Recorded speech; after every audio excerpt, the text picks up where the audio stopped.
Le lien entre les flux migratoires et les changements climatiques est établi sur le continent africain. Selon des projections de la Banque mondiale, l'Afrique subsaharienne pourrait comptabiliser jusqu'à 86 millions de migrants climatiques internes à l'horizon 2050 en raison de l'urgence climatique. Prenant en compte de l'urgence humanitaire induite par la sécheresse et les inondations, les États africains intègrent des solutions climatiques à leur politique sociale nationale.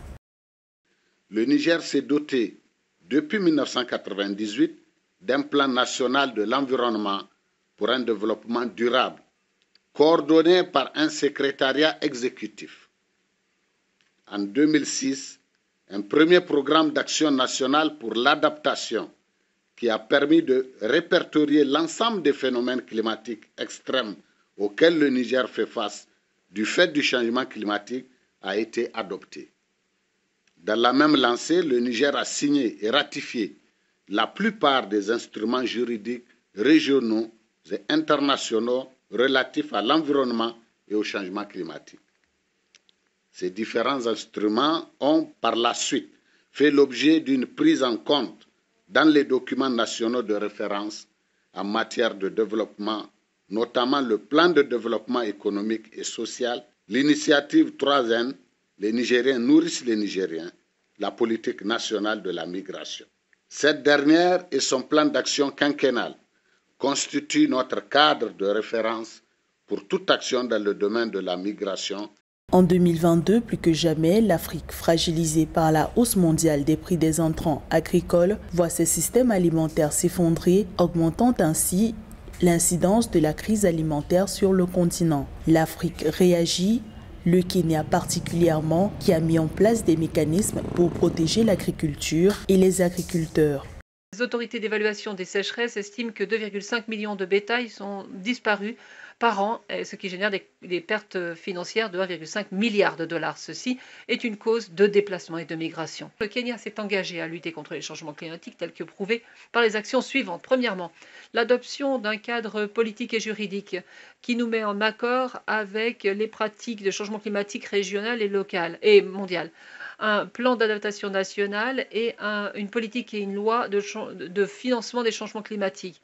Il faut que l'on conçoive des mesures de limitation des effets climatiques, y compris des systèmes d'alerte précoce, des stratégies, et que l'on lutte contre l'insécurité alimentaire, que l'on assiste les migrations et les déplacements. Ceci est impératif et il faut que ceci soit la responsabilité de tous.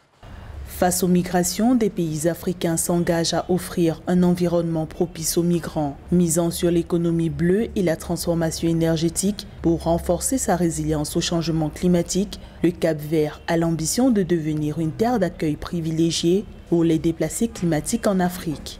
La vision du gouvernement du Cap-Vert a été de se préparer aux nouveaux défis du millénaire en cherchant à apporter des réponses sécurisées liées aux migrations.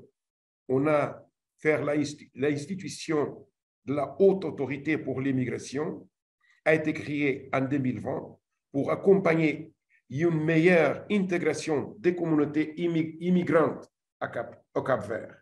Les mécanismes de soutien financier et de résilience doivent se concentrer sur les spécificités des groupes de pays les plus vulnérables pour développer des programmes pour l'économie verte, l'économie bleue, les énergies renouvelables, l'économie numérique.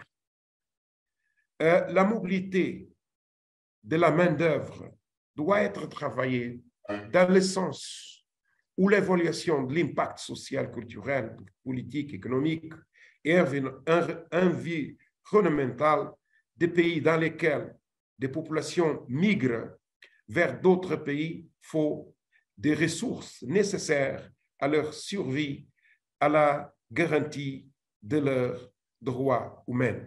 Des études démontrent que le changement climatique est l'une des principales causes des migrations et des déplacements internes et transfrontaliers, un contexte préoccupant contre lequel plus de 50 cadres politiques abordant différents aspects du lien entre changement climatique et mobilité sont mis en œuvre sur le continent africain. On peut citer dans ce sens la déclaration ministérielle de Kampala sur les migrations, le changement climatique et l'environnement, signé en juillet 2021 par les pays de l'autorité intergouvernementale pour le développement IGAD et la communauté de l'Afrique de l'Est.